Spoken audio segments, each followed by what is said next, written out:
আসসালামু আলাইকুম। আপনারা দেখছেন সিভিএন টিভি ইউএসএর সংবাদ বুলেটিন। সঙ্গে আছি আমি আইনাল হক। শুরুতেই এসেনশিয়াল হোম কেয়ার সংবাদ শিরোনাম।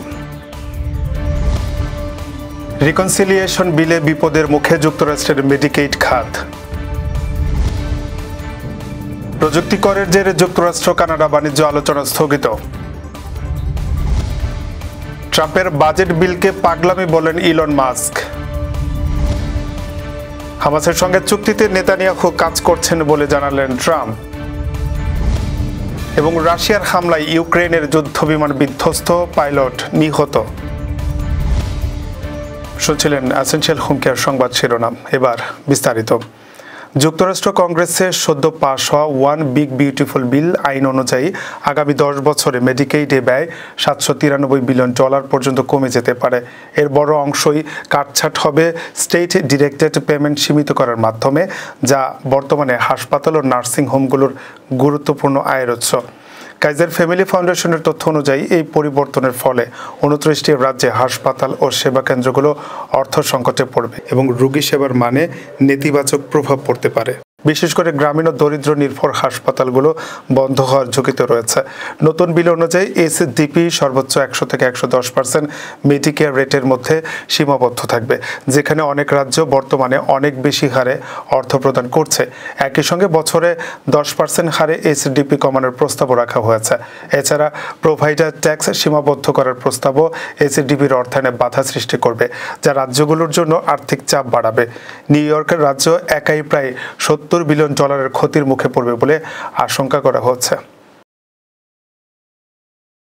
প্রযুক্তি কোম্পানির উপর ডিজিটাল পরিষেবা কর আরোপ করায় কানাডার সঙ্গে সব ধরনের বাণিজ্য আলোচনা বন্ধ ঘোষণা করেছেন মার্কিন প্রেসিডেন্ট ডোনাল্ড ট্রাম্প। তিনি বলেছেন, এই কর যুক্তরাষ্ট্রের উপর সরাসরি ও প্রকাশ্য আক্রমণ।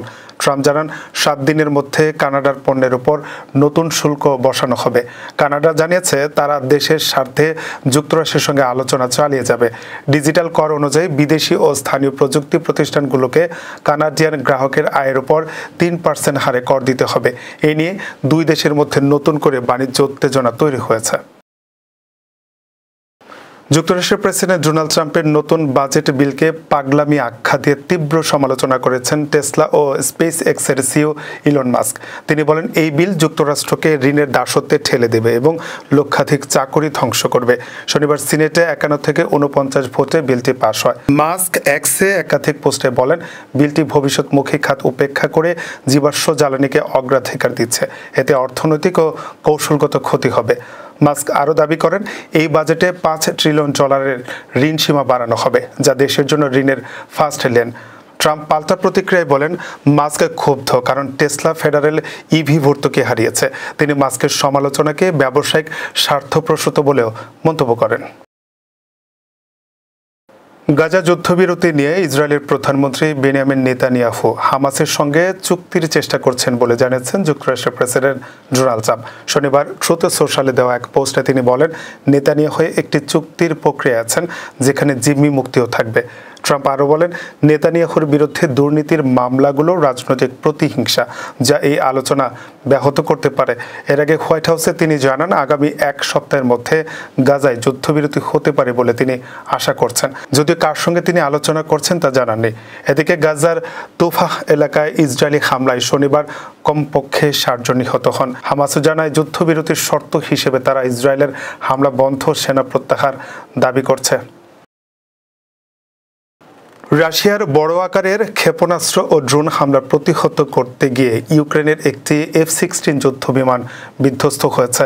এ ঘটনায় নিহত হয়েছেন বিমানের পাইলট লেফটেন্যান্ট কর্নেল ম্যাক্সিম উস্তিমেনকো। শনিবার রাতে ইউক্রেন জুড়ে চালানো হামলায় প্রায় 550টিরও বেশি ড্রোন ও মিসাইল ব্যবহার করে রাশিয়া। ইউক্রেনের সেনাবাহিনী জানায়, 7টি আকাশ হামলা প্রতিহতের পর বিমানটি ক্ষতিগ্রস্ত হয়ে নিয়ন্ত্রণ হারায়। নিহত পাইলট 1993 সালে জন্মগ্রহণ করেন এবং তিনি ছিলেন প্রশিক্ষিত F-16 চালক। ইউক্রেন এতদিন পশ্চিমা সহায়তায় কিছু F-16 সংগ্রহ করেছেন, তবে সংখ্যা স্পষ্ট করা হয়নি। যুদ্ধের শুরু থেকে এটি তাদের হারানো তৃতীয় F-16। কিয়েভ, মাইকেকোলাদ, জাপোরিঝিয়া ও লোভিবে বিস্ফোরণের শব্দ পাওয়া গেছে বলে জানায় ইউক্রেনীয় গণমাধ্যম। পশ্চিমা বিশ্লেষকদের মতে একজন দক্ষ পাইলট হারানো ইউক্রেনের জন্য কৌশলগত দিক থেকে বড় ক্ষতি। এবার কর্ণফুলী ইনকাম ট্যাক্স সংবাদ শিরোনাম। একটি গোষ্ঠী নির্বাচন পিছিয়ে জাতির সর্বনাশ করতে চাচ্ছে মন্তব্য মির্জা আব্বাসের। বাংলাদেশে মিশন শাখা অফিস খুলছে জাতিসংঘের হাই কমিশনারের দপ্তর।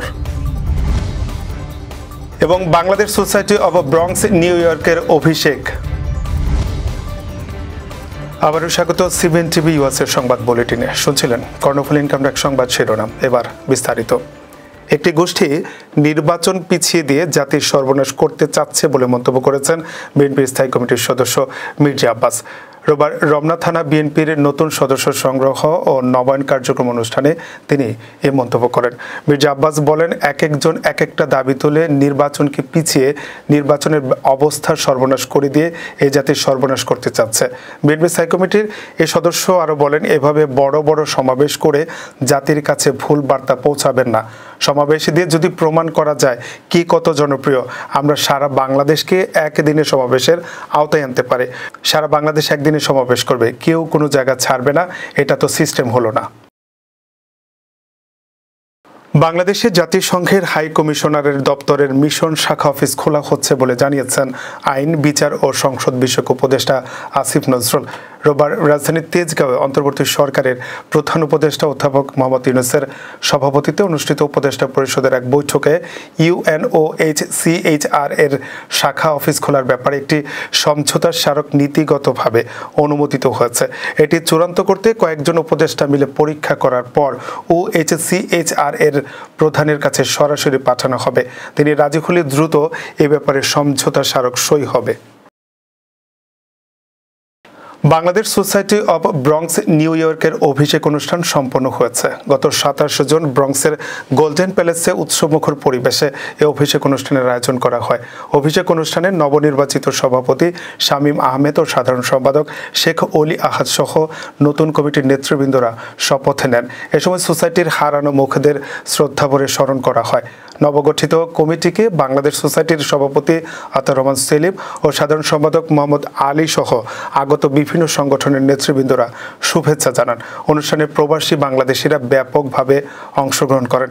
নেতৃবৃন্দ তাদের বক্তব্যে কমিউনিটির ঐক্য, উন্নয়ন ও কল্যাণে একসঙ্গে কাজ করার অঙ্গীকার ব্যক্ত করেন। দর্শক, এই ছিল সিবিএন টিভি ইউএসের সংবাদ বুলেটিনে। শেষ করছি। পরবর্তী বুলেটিন দেখার আমন্ত্রণ জানিয়ে এতক্ষণ সাথে থাকার জন্য ধন্যবাদ সবাইকে।